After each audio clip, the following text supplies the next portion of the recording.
판교에 들어왔습니다. 17페이지부터 설명이 될 텐데, 판교는 이제 성남시 안에 속해 있죠. 성남시 분당구 안에. 그래서 통계적으로 판교만 별도의 통계가 없어서 일단 성남시 통계로 보면요, 인구수가 95만입니다. 95만에서 21년도 됐는데 93만으로 줄었죠. 성남시 인구가. 판교가 이제 폭발하는 수요가 있음에도 불구하고 인구수가 줄었다는 이유는 더 이상 집을 지을 공간이 없다라는 뜻입니다. 그래서 이 판교의 어마어마한 이 수요를 감당하지 못해서 이 수요들이 이제 경기도 광주시, 경기도 용인시, 또 일부는 이제 경기도 수원의 광교, 이렇게 분산이 되어서 실제로 용인과 경기도 광주시의 집값이 어마어마하게 올랐습니다.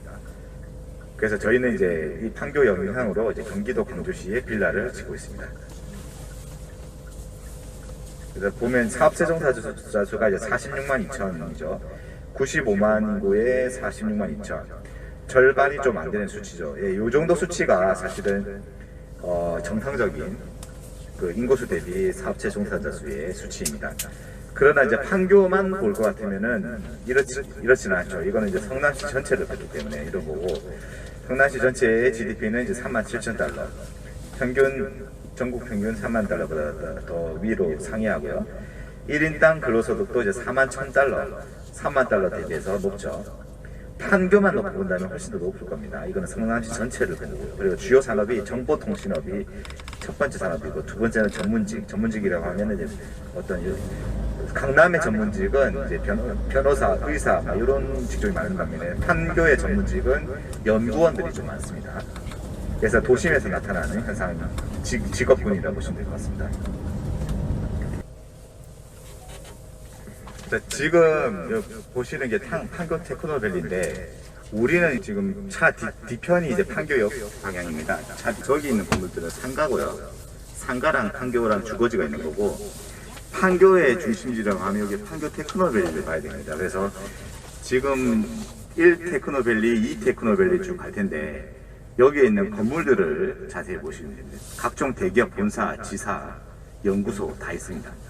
그래서 동일하게 말씀드리지만 제2의 판교가 있을 수 없는 이유가 여기에 있는 건물들을 반의 반도 갖다 놨기가 힘들 겁니다. 그래서 핵심은 건물입니다. 건물. 다 전부 사업들입니다. 말도 안 되는 숫자의 건물들이 좌우로 너무 많이 있습니다.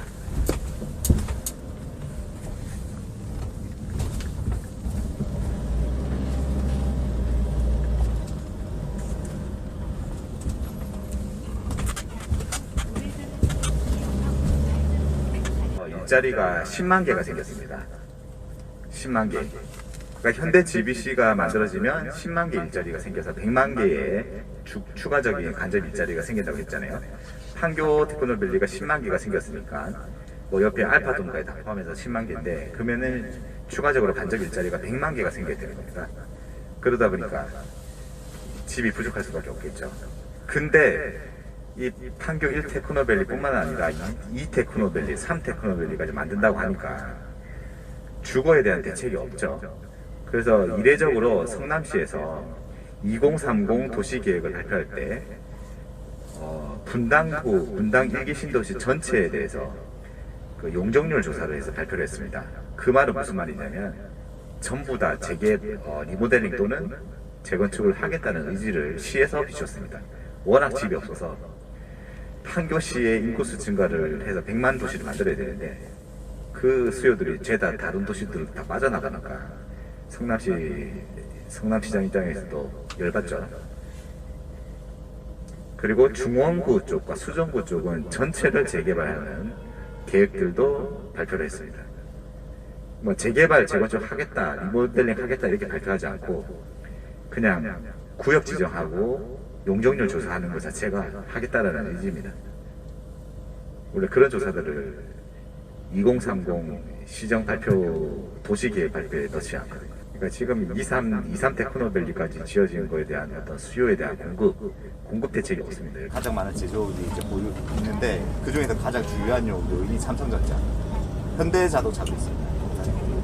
현대자동차도 있고 삼성전자도 있고, 삼성전자가 제일 크고 그 다음에 이제 현대자동차. 뿐만 아니라 각종 대기업의 제조업들이 총망라해서 다 모여있다고 합니다. 화성시에 전국에서 가장 많은 대기업들이 있습니다. 그래서 그 제조업 증가 속도가 가장 가파르고 또 현재도 제조업이 가장 많이 포진되어 있습니다. 뭐 중소기업이 뿐만 아니라 대부분 대기업 위주로 되어 있고, 가장 주요한 거는 우리가 알고 있는 삼성전자, 기흥 캠퍼스, 화성 캠퍼스가 둘 다 동탄을 끼고 있고요. 삼성전자는 이제 전자제품이기 때문에 동탄 주위에 있지만, 현대자동차 같은 경우에는 커다란 공장이 필요하기 때문에 저기 서쪽으로 가면은, 화성시 서쪽으로 가면 현대자동차 생산 공장, 기아 자동차 생산 공장, 그리고 현대자동차 연구소 등이 이제 포진되어 있습니다. 뿐만 아니라 관련된 그 협력업체들이 화성시 전역에 포진되어 있습니다.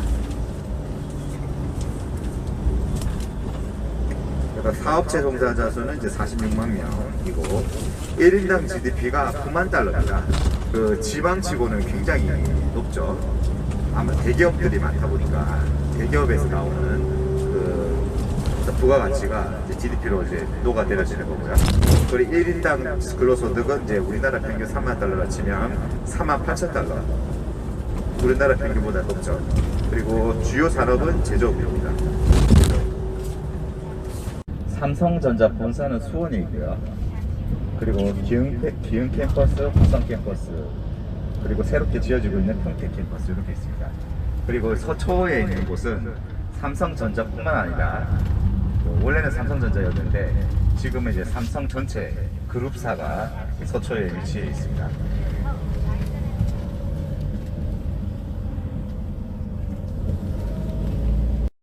여의도 받고 종로 쪽에 잠시 설명드렸고 강남 쪽을 설명드렸습니다.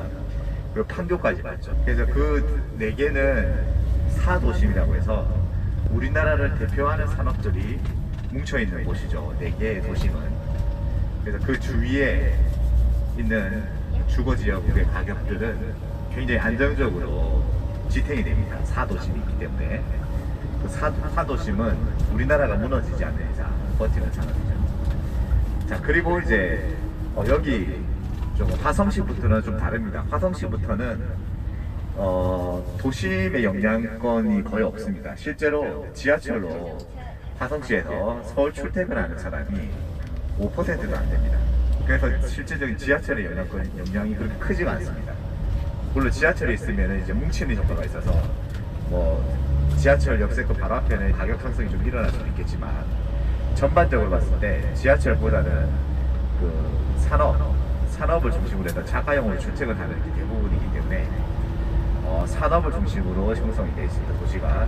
그래서 그 산업이라고 하면은 방금 보셨던 삼성전자, 그리고 이쪽에 보면은 여기 동탄에서 좀 떨어진 곳, 30분 떨어진 곳, 현대자동차, 뭐 SK, 뭐 한미양품 뿐만 아니라 각종 대기업들이 웬만한 지사 정도는 한 개씩 다 있다고 보시면 됩니다. 공장들 이런 곳이 거의 한 군데씩은 다 있다고 보시면 됩니다.